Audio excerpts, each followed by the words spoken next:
constancy swept across like a fair, and all beneath its shadow was cool, comfortable, broad, steady.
Just need a moment to catch my breath.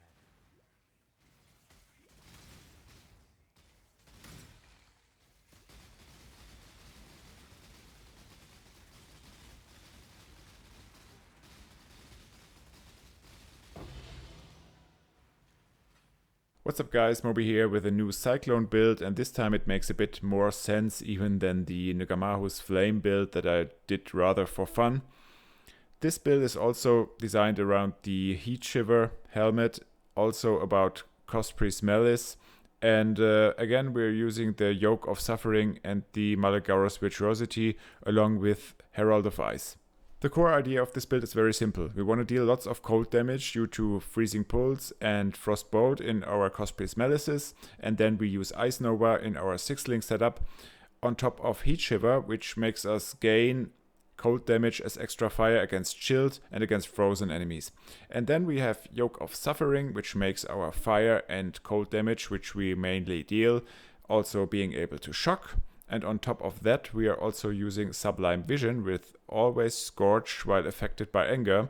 And since we're using anger, our fire damage is able to Scorch, which lowers the elemental resistances of the enemies. The build can be done on a rather moderate budget.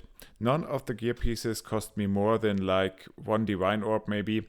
This jewel also cost me 30 Chaos. Maybe it's a bit more expensive now, 1 Divine Orb maybe. Also, you don't need the Corrupts that I have here, the double Corrupts. You can also go with the regular pieces. Maybe you should go for a Maligaro with the elemental weakness on hit.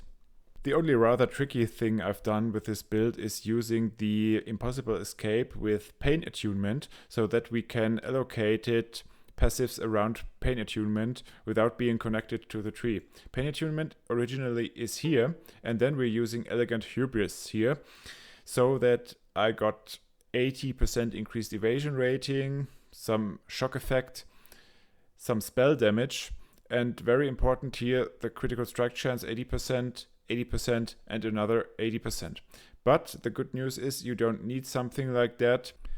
If you struggle with the crit chance, you can also go with the Assassin Ascendancy instead of the Trickster Ascendancy. But then you would probably not want Maligaro's Virtuosity because the Assassin also grants you some critical strike multiplier, and this one would be wasted then. Why even Trickster? Trickster usually is grabbed, especially for these two nodes, they are very strong. This node makes you gain evasion rating per 1 maximum energy shield on helmet, and our helmet does not have any energy shield. So I did not choose this route, I went here. Why did I do that? One step ahead is very good for delirium farming because delirium maps have very many different slow effects that you want to avoid as a cyclone build. Because if you get slowed with this build, you're probably dead. And this one prevents you from being slowed, and this is very, very good. Also the polymath, it has been discussed very much. It is very good because you gain 3% more damage for each different type of mastery, and we allocate some masteries here, and also because of the big recovery that you get. So these are the main two advantages that the Trickster has over the Assassin. Of course, you could also go with an Inquisitor, but then you would have to probably travel in to the right direction in order to get enough dexterity for the Cospri's Malice, which isn't that easy, but of course achievable. And also you would not want to use the Sublime Vision because then the Scorch would have no effect because you ignore the enemy monster resistances. Another argument for choosing the Trickster over the Assassin is the Storm Rider, which we gain over this Cluster Jewel. It makes us gain a power charge when you shock a chilled enemy, and we always shock and always chill, so the advantage that the Assassin has to generate power charges easily is not needed. So let's have a look at the gear. Let's start with the Maligaros. This makes our critical strike multiplier to be 300%. So if we take it off, we have 165 critical strike multiplier for the spell, for the Ice Nova. So these gloves give us almost 150 critical strike multiplier, and it is very cheap with one of these corrupt implicits. This is also why we want to have some corrupt implicits on our Cospri's Malice, because it originally has critical strike multiplier as an implicit, and we do not benefit from the crit multi due to the Maligaros. So this is why we can choose elemental penetration and onslaught on this one, and penetration, and gain a frenzy charge after spending a total of 200 mana. This is also very important and makes us sustain frenzy charges very easily. This is like 20 chaos. Then Heat Shiver has been talked about very much. It will probably get nerfed in the next patch, I believe, because you gain so much cold damage as extra fire with this helmet. It's very good. And this is basically also the item that saves the league to me, honestly, because it's very interesting. It enables builds that usually wouldn't work on a budget, and this is why I love this helmet a lot. The Yoke of Suffering makes our elemental damage being able to shock, And also enemies take 5% increased damage for each type of ailment you have inflicted on them. We inflict freeze and chill, then we inflict ignite, we inflict shock with the Yoke of Suffering. With these boots we inflict brittle, and then we also have Scorch with the Sublime Vision, so that the enemy takes a lot of increased damage. Then here I chose a gain life per enemy hit per spells. Also we have to look at accuracy rating, because that is very difficult to get. We also only have like 94% hit chance, which is not very ideal. But we also blind enemies on hit, which makes it easier to hit them. And also Enfeeble makes enemies easier to hit, because the evasion gets lowered by it. Then we have some accuracy rating here, some crit and life, and also some resistances, of course, in order to cap the resistances. And that's basically it. On the helmet I have Herald of Ice has increased mana reservation efficiency. So the skill tree, since we don't want to grab Escape Artist, I chose all of the other ones. These two are very good for the build, as I explained. Also Heartstopper is very good for a softcore build. Of course in hardcore you wouldn't want to play this, but you wouldn't play this build in hardcore anyway. Then Swift Killer is also very good. It gives us 2 maximum frenzy charges and also 200% increased charge duration. The charge duration is global, so it's also for the endurance charges. And if you have a chest like we have here, which has an implicit gain in endurance charge every 14 seconds, this means that we can sustain the endurance charges all of the time. As we are Trickster and get the Polymath, which makes us gain more damage for each different type of mastery, we want to have some different masteries allocated. I went for this one, increased movement speed if you haven't taken damage recently, since we rarely take damage because we freeze everything, and also we have kind of alright evasion. This makes sense. Then here I took the Forbidden Flame and Forbidden Flesh for the shadows, Born in the Shadows. With this jewel we can blind nearby enemies, and our hits always blind, and also we take 15% reduced damage from blinded enemies. This is a very good defensive layer. It now costs like 100 chaos, and that's fine, I guess. This node is very good. I always say that the Leech Mastery especially is very important. Here we have Life Mastery. Also we take this Accuracy Mastery, because accuracy is very difficult to get with this build, and you should even have more accuracy. And here I've talked about the Impossible Escape and the Elegant Hubris already. Here we have this one, Snowforge. Increased effect of non-damaging ailments is very important. And also here we want to have increased effect of non-damaging ailments with critical strikes.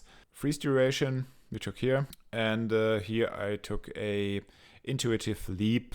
You can take this, but you don't need it. Then up here I took the Large Cluster Jewel with increased cold damage, Widespread Destruction, Storm Rider, and Blast Freeze. Blast Freeze is very important for the defenses. Then we have the Storm Rider, which makes us gain power charges, and Widespread Destruction is alright. On this build we want to have as much increased effect of non-damaging ailments as possible. Because as you can see, non-damaging ailments are Scorched, Chilled, Frozen, Brittle, Shocked, and Sept. And except for Sept, we inflict all of those. Here we have Inspired Oppression, which makes us increase our mana regeneration and also gives another increased effect of non-damaging ailments. And here I took a increased critical strike chance jewel. You should look that you don't take anything with crit multi, only with critical strike chance. And here we have the Sublime Vision. Let's go real quick over the gems. I linked Cyclone to Awakened cast on critical strike support, Hypothermia, Inspiration, Awakened added cold damage support, and Ice Nova. These 2 Awakened gems are kind of cheap. Then we have the Cospri Malice with, I took Freezing Pulse here, it's not even level 21. GMP, and here I took added cold damage. You can also take Hypothermia, for example, or other ones. Maybe Inspiration. Here I have Frostbolt with GMP and Hypothermia. And here we have Herald of Ice, Anger, Herald of Thunder, and Enlighten. Here we have Steel Skin and Cast When Damage Taken support in order to have a bit of a defensive layer. Here I have Tornado and Ice Bite. These are not even used, so these 2 are are spare. Maybe you have some ideas what to do with these. I haven't figured it out yet. Here I use Frostblink for moving, Vortex on the left click with Divergent Innervate, and Frostbomb. Frostbomb we drop at the boss, and on the left click we have the Vortex. Innervate makes us gain some lightning damage. Of course, some POB warrior is going to comment that the hit chance isn't enough, and also that the breakpoints for the cast on critical strike and also the Cospri's Malices are not correct, and this may be correct, I believe, because we probably have too much attack speed, also with the frenzy charges on and the onslaught. But that doesn't matter at all. Don't get yourself fooled by these people.